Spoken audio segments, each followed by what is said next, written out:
Halo teman-teman semuanya, selamat datang di YouTube channel Messi Family. Apa kabar kalian semuanya? Aku harap kalian sehat-sehat selalu, bahagia selalu dimanapun kalian berada. Di video kali ini aku pengen sharing sama kalian pengalaman aku waktu baru pertama kali tinggal di Malaysia. Pasti dong ya, setiap orang kalau misalnya pindah ke satu negara yang belum pernah kita tinggalin sebelumnya, pasti ada yang namanya culture shock ya kan ya. Dan aku pengen sharing sama kalian apa aja sih culture shock yang aku alami waktu aku baru pertama kali datang ke Malaysia.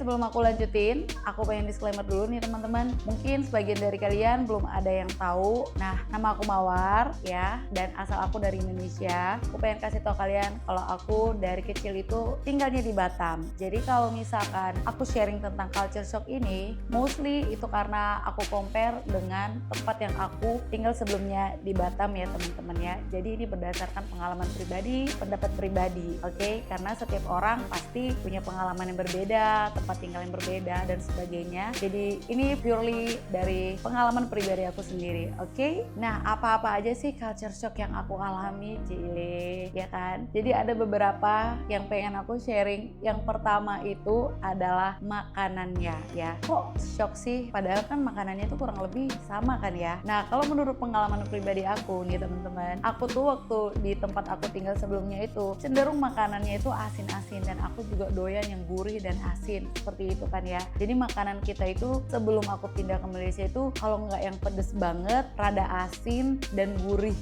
banget gitu kan ya. Nah, waktu aku tinggal di Malaysia, tepatnya di Johor ya, di Johor Baru, aku tuh sempet yang kangen banget sama makanan di tempat aku tinggal sebelumnya. Karena di sini makanannya itu Chinese food, Indian food, sama Malay food kan ya. Jadi nggak ada kayak makanan yang aku sering makan, misalnya dulu kayak ayam geprek. Ada sih ayam geprek, tapi menurut aku pribadi rasanya beda ya kan. Terus kayak ayam bakso, ketoprak, itu tuh aku tuh rindu banget gitu kan ya. Nah, sementara waktu aku pindah ke sini ya, especially di tempat aku tinggal ini, aku coba berbagai macam makanan, tapi karena di sini orangnya nggak terlalu suka yang asin-asin, itu kerasa banget sama aku waktu itu ya kan. Jadi aku waktu itu sempat kayak 1 tahun itu penyesuaian, tapi sekarang setelah aku tinggal hampir 5 tahun di sini, aku udah terbiasa dengan makanan di sini, dan porsinya di sini itu aku bilang banyak ya makanannya tuh ya. Terus ingredientsnya atau bahan-bahannya bisa dibilang segar-segar, dan harganya kalau aku compare di tempat aku tinggal sebelumnya, kadang aku malah ngerasa kayak kok lebih murah gitu loh. Ada beberapa makanannya tuh kayak sampai aku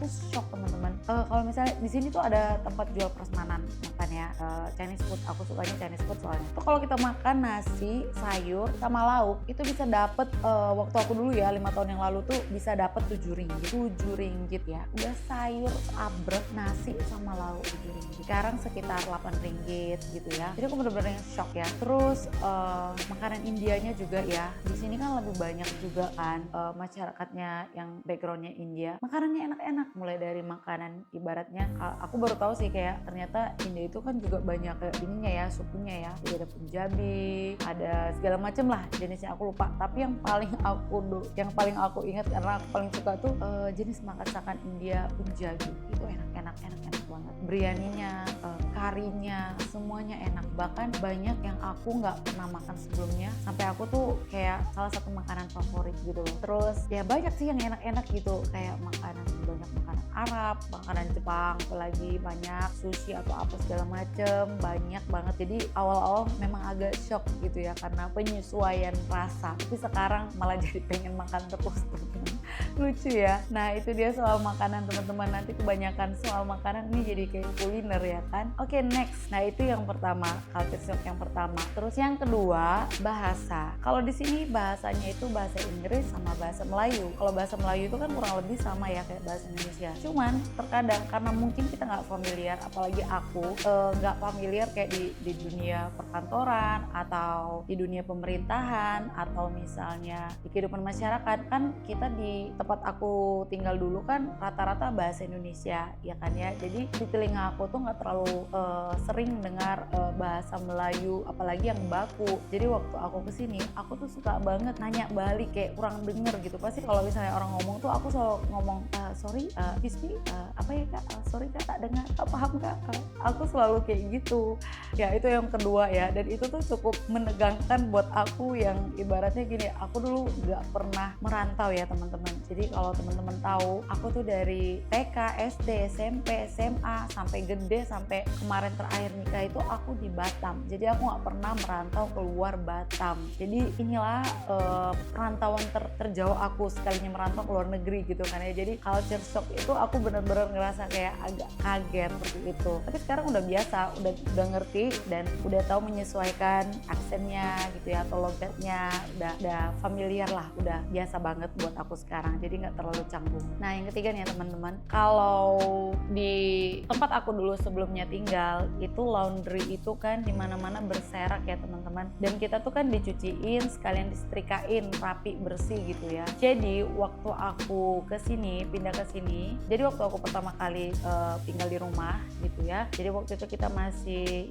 rumah kita masih kosong. Jadi waktu itu baru pertama kali beli mesin cuci segala macem gitu kan ya. Jadi aku kepikiran ya udahlah, kenapa nggak di laundryin aja biar sekalian disetrika. Ternyata di sini laundrynya itu beda gitu kan ya. Di sini panggilnya Dobi Layan sendiri gitu ya. Dobi itu artinya laundry gitu. Jadi di sini tuh yang pakai koin itu loh ya, yang washing mesinnya itu berjejer, terus dari berapa kilo koinnya udah berapa. Di sini nanti yang nyuci, di sebelah sini yang keringin. Nah seperti itu. Jadi dia nggak ada yang disetrikain. Nah kalau laundry yang dicuciin sama disetrikain atau dry cleaning itu kalau di tempat aku sebelumnya tinggal itu seperti kayak private sek gitu. Of course kan lebih mahal kan ya. Sementara kan aku baju-baju yang pengen dicuci itu kan baju-baju rumah aja gitu kan ya. Nah itu aku kayak kaget. Ya berarti ya udah aku harus nyetrika sendiri kan. Apalagi waktu itu baru-baru tinggal sini kan aku masih kerja gitu. Jadi itu hal ketiga yang bikin aku agak shock juga gitu. Yang keempat ya, di sini tuh lebih banyak mobil ketimbang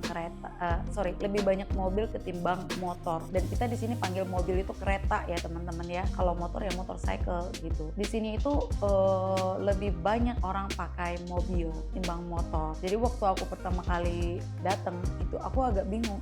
Kok gak banyak ya ngeliat orang yang naik motor gitu kan ya. Jarang banget, apalagi yang bonceng-bonceng rame-rame tuh kayaknya gak pernah lihat di sini. Jadi itu salah satu yang bikin kayak gitu sadar gitu kan. Kalau misalnya kita datang ke sini kan liburan kan kita nggak sampai ngelihat yang detail-detailsnya ya. Jadi waktu kita tinggal di sini tuh kayak oh ya di sini ternyata beda ya gitu. Dan di sini tuh misalkan pun orang naik motor nggak sembarangan, wajib pakai helm, terus nggak boleh boncengan yang rame-rame, terus motornya juga nggak boleh dimodifikasi yang segala macam yang aneh-aneh, sama kayak mobil juga kayak gitu. Dan menurut aku lebih strict di sini seperti itu. Nah masih tentang mobil juga, kalau misalnya nih kita ambil driving license atau SIM baru gitu ya, nanti di mobil itu ada tulisannya V gitu. Jadi selama 2 tahun stiker itu akan nempel di mobil kita sampai kita melewati masa probation ini. Nah yang kelima, aku pernah shock banget ya, karena gini, kalau di tempat aku sebelumnya tinggal itu bisa dibilang orangnya semua ramah ya, kadang terlalu ramah, bukan terlalu ramah maksudnya kayak gini, ya ketemu di jalan aja kadang senyum padahal kita nggak kenal, ketemu orang di angkot istilahnya nanya ngobrol itu hal biasa. Kalau di sini enggak ya teman-teman. Jadi waktu aku pertama datang aku pikir tuh kayak galak banget. Waktu itu aku pernah ketemu di lift gitu ya, atau di luar atau deket kantor gitu ya, pas lagi di luar gitulah ya, mau nanya sesuatu kadang jutek banget gitu orangnya. Tapi setelah aku tinggal di sini sebenarnya mereka bukan jutek teman-teman, cuman memang di sini ya kan banyak pendatang tuh ya, bukan kalau kayak kita kan Indonesia, apalagi di tempat aku yang sebelumnya tinggal itu kan banyak orang lokalnya gitu ya. Jadi kita nggak merasa asing atau kita nggak merasa was-was gitu ya. Kalau di sini banyak juga pendatangnya teman-teman, jadi bukan hanya masyarakat lokalnya gitu. Jadi untuk informasi teman-teman juga, di sini tuh kan ada 3, kalau kita suku namanya, kalau di sini namanya bangsa. Di sini ada bangsa Melayu, bangsa India, bangsa Cina. Nah selain daripada 3 ini banyak dari negara-negara asing yang tinggal di sini teman-teman. Jadi percampuran itu yang beda itu kan culture kan, apalagi orang-orang pendatang seperti itu. Di sini banyak banget orang pendatang ya kan, dari berbagai negara kumpul di sini. Karena dimanapun ya, apalagi apalagi di negara maju nih ya teman-teman, menurut aku sih, menurut pandangan aku, kalau di negara maju ini kan pasti ada juga yang namanya scam atau oknum-oknum tertentu yang mengambil kesempatan ya dari kebaikan orang. Jadi karena di sini banyak pendatang, jadi memang setelah aku tinggal di sini baru aku ngerti dan baru aku paham gitu. Dan aku sendiri di sini ya jadinya lebih tegas dan was-was karena kita nggak tahu nih kita ketemu sama siapa aja, orangnya seperti apa kayak gitu, karena berbeda bangsa-bangsa tadi gitu. Nah yang keenam nih teman-teman ya, Grab. Kalau di sini naik Grab kita cuma naik taksinya aja, dia nggak ada ojek. Di sini nggak ada ojek ya, ya itu yang aku mau bilang, di sini nggak ada ojek. Jadi kalau istilahnya Grabnya pakai motor itu cuma khusus ngantar makanan. Kalau transportasi semuanya mobil, nggak ada yang pakai motor. Terus di sini kayak express, kalau misalnya kita ngirim sesuatu ke keluarga gitu ya, itu ada pilihan mobil atau motor sesuai dengan berat. Aku rasa itu kurang lebih sama ya. Dan itu tadi, di sini nggak ada ojek. Yang selanjutnya teman-teman, di sini nggak ada tukang parkir. Itu aku kaget kan pertama ya. Jadi di sini sistem parkirnya pakai kupon teman-teman, dan nggak di setiap tempat wajib kupon. Dia ada sign-nya juga di situ kalau misalnya ini wajib kupon atau ini nggak ada perlu kupon gitu kan ya. Jadi di sini nggak ada tukang parkir. Jadi kita beli kupon ini di kedai-kedai atau di warung-warung atau di supermarket atau di mana lah gitu ya. Kalau kita di sana kan kayak di ruko-ruko, di toko-tokonya gitu. Nah, dia dijual di situ. Dan itu tuh ada pilihan, misalnya kamu parkirnya setengah jam atau 1 jam, ya udah kamu tinggal bikin aja tanggalnya jam berapa lama kayak gitu. Tanggalnya terus jamnya mulai jam berapa. Jadi nanti akan ada petugas yang ngecekin gitu. Jadi dia pakai scan, dia lihat oke, di scan. Kalau misalnya kamu nggak ada kupon parkir, kamu akan kena saman. Saman itu artinya ditilang. Jadi kamu akan kena tilang. Cuman yang nggak kayak kena tilang nggak pakai SIM atau apa ya, cuman ditilang lah istilahnya, saman gitu. Harganya beda-beda teman-teman. Kalau misalnya kamu parkir di tempat yang memang ada parkir, cuman kamu nggak bayar, itu aku pernah kena soalnya sekitar 12 ringgit. Tapi kalau kamu parkir di tempat yang nggak boleh parkir sama sekali, selamat ya teman-teman ya, minimal 250 ringgit, bahkan minimal 300 ringgit kalau nggak salah. Soalnya suami aku pernah, dia kira di situ bebas parkir, terus dia parkir kena deh 300 ringgit ya kan. Jadi itu sih yang bikin aku kayak shock gitu ya. Jadi harus hati-hati, ini kalau misalnya kita kemana-mana gitu, ini daerah ini daerah parkir apa enggak nih gitu, daerah kupon apa enggak nih. Kalau ragu aku lebih baik bikin kuponnya. Kalau misalnya enggak ya enggak apa-apa, enggak khawatir kayak gitu. Selanjutnya teman-teman, ini udah poin keberapa ya?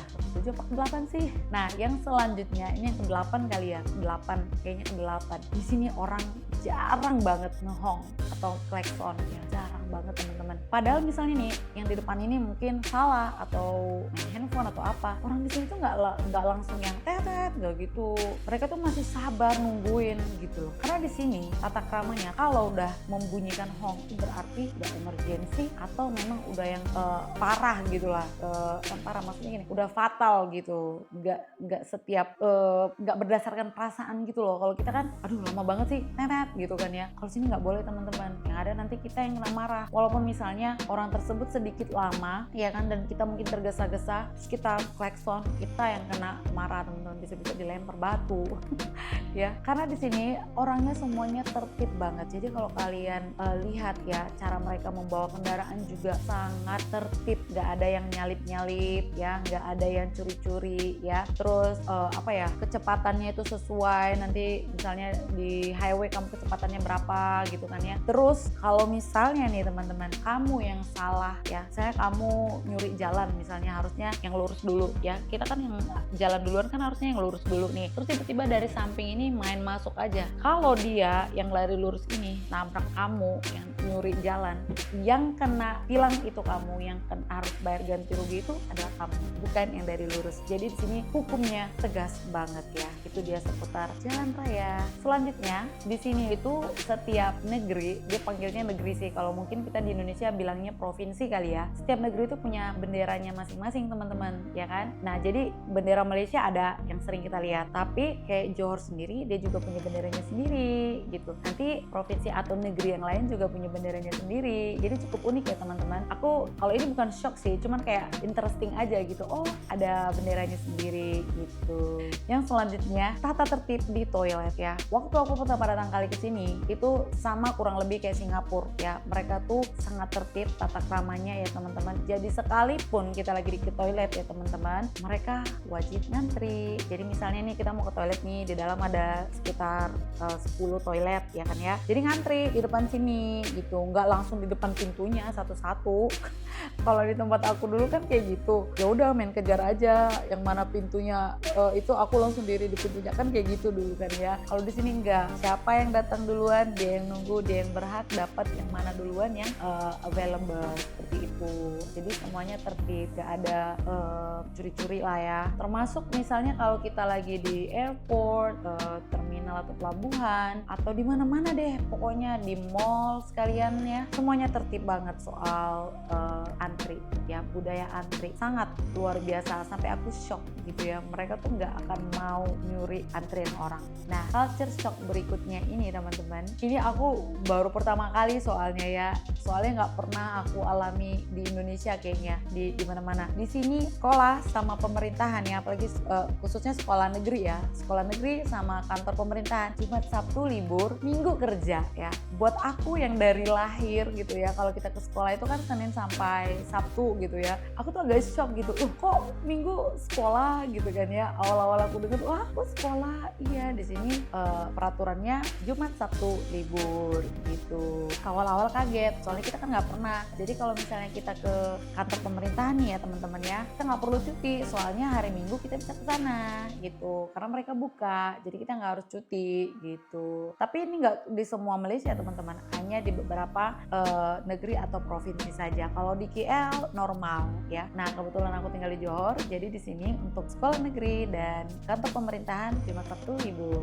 Nah selanjutnya ini di sini ya, kalau orang jualan makanan tuh ya nggak sembarangan ya. Kalau di tempat aku tinggal dulu kan, kita kan enak tuh kalau misalnya lagi lapar keluar rumah jalan dikit udah dapet, ada yang jualan nasi goreng segala macem. Kalau di sini diatur oleh pemerintahnya teman-teman. Awalnya aku agak shock ya. Jadi kita sama suami aku, jadi kalau lapar gimana dong? Ya pergi ke tempat itu jualan makanan gitu kan ya. Oh gitu. Jadi di sini nggak sembarang jual makanan. Ada lokasinya, disediakan oleh pemerintah. Kita harus izin dulu, harus register dulu gitu. Dan kamu harus bertanggung jawab tentang kebersihan di lokasi kamu berjualan.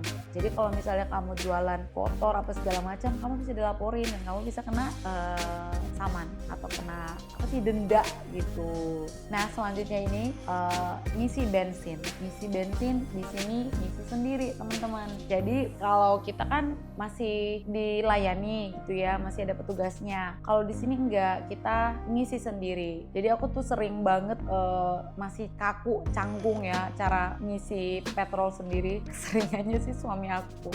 Jadi kita tuh parkir dulu nih di pom bensinnya yang nomor berapa kamu parkir gitu. Nanti datang ke counternya, bilang kamu mobil yang nomor berapa, mau isi berapa. Nanti dia tinggal itu record kayak gitu. Jadi kamu udah siap isi, tinggal bayar, udah gitu. Jadi nggak ada petugas. Jadi kita cuma tinggal bayar aja gitu. Ngisinya ngisi sendiri. Kurang lebih seperti itu teman-teman.